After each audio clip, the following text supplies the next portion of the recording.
says it only takes a spark to set a whole fire going. And once the fire was lit in one part of Europe, it spread quickly to other areas.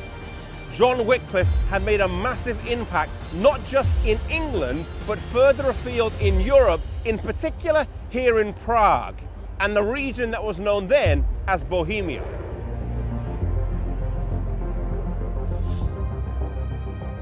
John Huss was of humble birth, and his father died soon after he was born.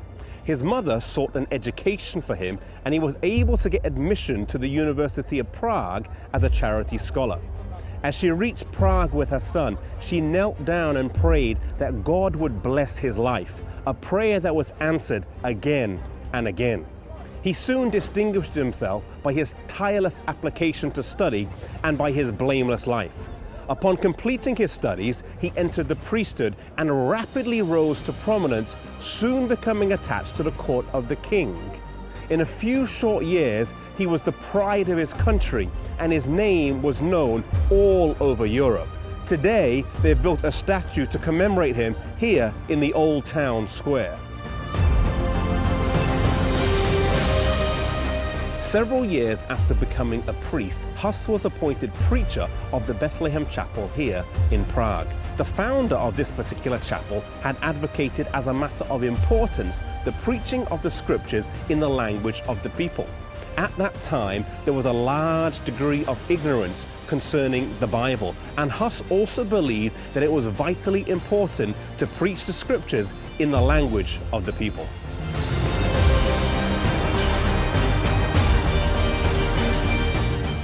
At this point in his life, Huss came in contact with Jérôme, who would prove to be his right-hand man until his death. Jérôme was a citizen of Prague, and he had brought back with him from a recent trip to England the writings of John Wycliffe. The Queen of England at that time was also a convert of John Wycliffe, and she was a Bohemian princess, and through her influence, his writings were circulated at length in Bohemia. Huss read them, believed their author to be a sincere Christian, and believed the writings to be true.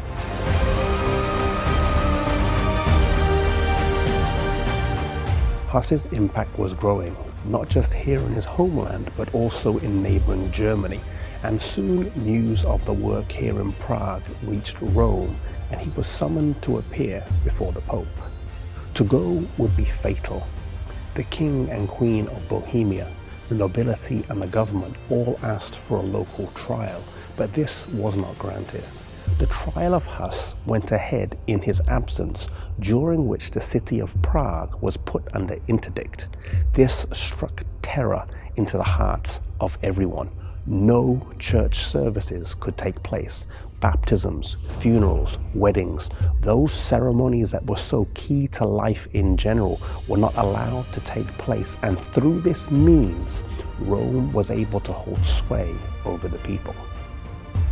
The city was in turmoil, and so Huss withdrew to his native village, but he continued to travel to the surrounding countryside where he was able to preach to eager crowds. When the danger and excitement had subsided, he was able to return to Prague, where alongside with Jérôme, he was able to continue his work.